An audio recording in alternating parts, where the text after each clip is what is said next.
वाह। हाँ हाँ बिल्कुल बिल्कुल। इसी गाने को आप सभी ने डीजे के माध्यम से पिछले साल भी ये गाना ट्रेंडिंग पर था, इस बार भी आप सभी ने सावन में बड़ा प्यार आशीर्वाद दिया, तो सीधा उसी गाने में चलते हैं।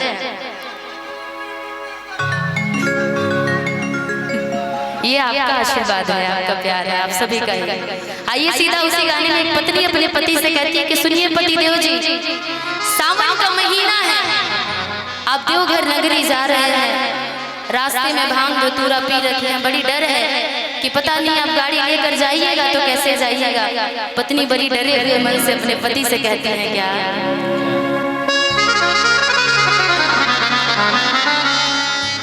कि रोड में कांवरियन के भीड़ लागल बा,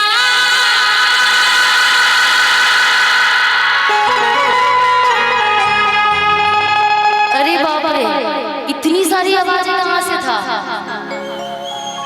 ये क्या पचड़ा वाले जनता की आवाज थी क्या? कैसे आवाज निकाले थे, एक बार और सुनाइएगा आवाज के साथ। ए भाई इतना जोर से जयकारा और आवाज लगे हो ना तो बड़ा निक लगता हो, निक लगे छे ना जी एकदम कि रोड में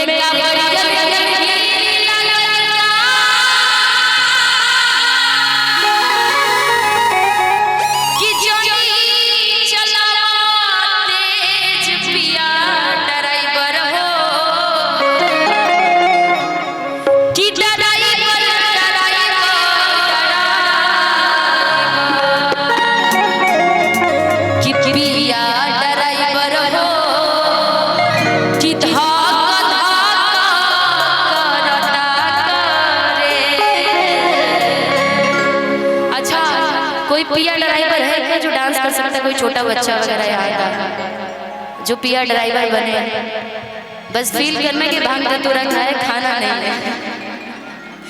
कोई यहाँ का बच्चा बोल रहे थे कि बड़ा अच्छा डांस करता है, कोई है? कोई नहीं है? आप नहीं, वो पहले करेंगे, नहीं शादी होने वाली भी होगी तो कट जाएगी इसलिए ज्यादा डर रहे हैं। कोई छोटा बच्चा नहीं है यहाँ पे डांस करने वाला जी? नहीं, बच्चा के पिताजी नहीं, बच्चा छोटा सा जो अच्छा डांस कर सकता है, कोई नहीं है जी? आप ही आ जाइए भैया 2 मिनट के लिए, जो कार्यकर्ता कमेटी में से कोई है आप ही, हम किसी को भी भेज दीजिए, जो लाल लाल भगवा जो भगवा गमछा रखे हैं उनको भी भेज दीजिए, किसी को भी एक। ए भाई इतना शर्माते हैं आप? ए भाई अब दांत का फाड़ा था, अब आइए आइए इधर से कोई।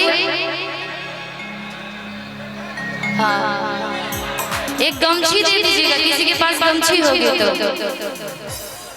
भैया। हाँ गमछिया दे दीजिए। अरे दे दो भाई, गमछी लेके नहीं जाएगा ये भाई, घर एक पूरा गमछी बा। अरे दे देगा तो मैं लेके चले जाएंगे तो मैं गमछी दे दूंगी, कोई बात नहीं, लेके चल जाना गमछी मैं तुम्हारे तरफ से मांगेंगे तो फिर मैं कल बहाना बना दूंगी। पिया बनना है तुमको, कैसे बनोगे?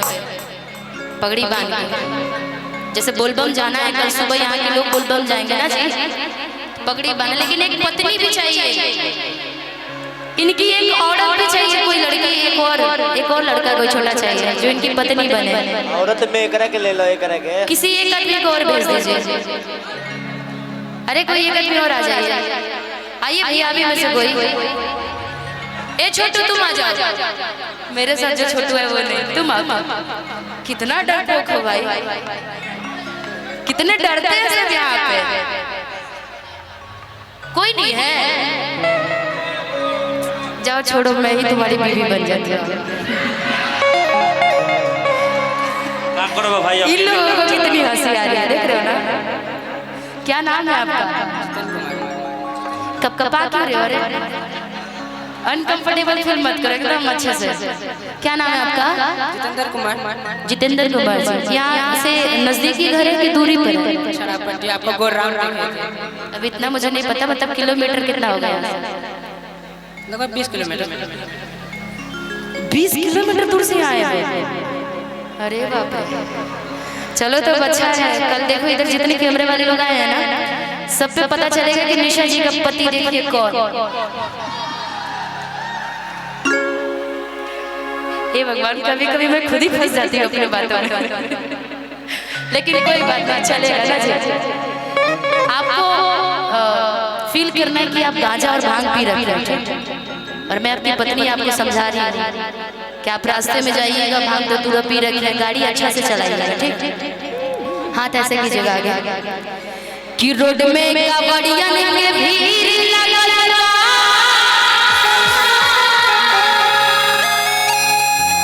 कि जोनी चलो। पहले से सीख के आए थे क्या? ए भाई साइकिल का पैडल ना मारे के बा, गाड़ी पर वाला चला रहा है, चलो। फोर व्हीलर चलाना है, ठीक। ऐसे टू व्हीलर में चल ही सकता है। लागत है कि बबुआ मौगाए लगल, मरद नहीं के मेरी ना नहीं, फिर से ऐसे मैं एक ही हाथ चलाऊंगी, क्योंकि एक हाथ में मैं मेरे, आप दोनों हाथ से गाड़ी चलाइएगा, ठीक। नहीं तो एक हाथ से चलाइएगा तो क्या होगा? एक हाथ से चलाइएगा तो क्या हो जाएगा? कुछ हो जाएगा कि एक्सीडेंट हो जाएगा? हाँ, कुछ हो जाएगा। दोनों हाथ करिए आगे ऐसे। हाँ, कि रोड में कावड़िया के भीड़ लगल बा,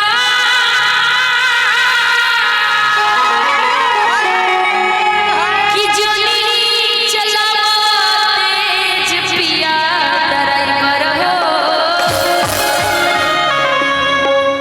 भाई तुम पति और पत्नी नहीं हो? गाऊंगी मैं, आप ही अपना जुबान बंद रखिए बस। कि रोड में कावड़िया के भीड़ लगल बा, कि जोनी चलावा तेज पिया ड्राइवर हो।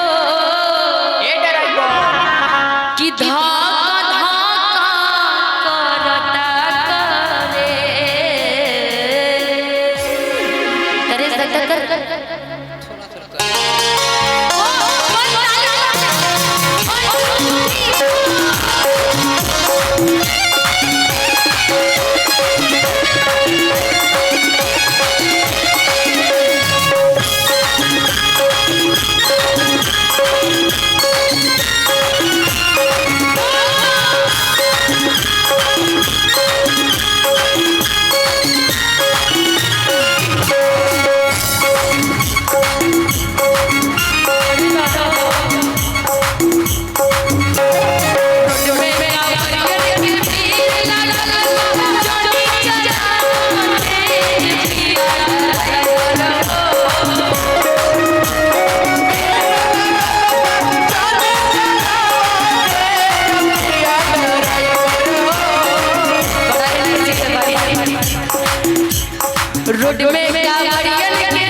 और एक बार कोई आपके साथ साथ एक बार भेज दीजिए, सुन लेंगे। अच्छा, मेरा आवाज पीछे की मॉनिटर में नहीं जा रही है, और जो भी मॉनिटर के पास बैठे हुए हैं ना, थोड़ा सा मॉनिटर से आप लोग दूरी बना लीजिए, क्योंकि बरसात का मौसम है।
तरफ से 500 रुपये का आशीर्वाद है। बाबा के इस भजन पे खुश होकर के बचरा के मुखिया जी की तरफ से बड़ा प्यारा सा आशीर्वाद आया है। भगवान इनके सदैव ऐसी आशीर्वाद बनाए रखे, और ये 500 के लिए 500 करोड़ हो जाए ना जी।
आप लोग दूरी बना लीजिए।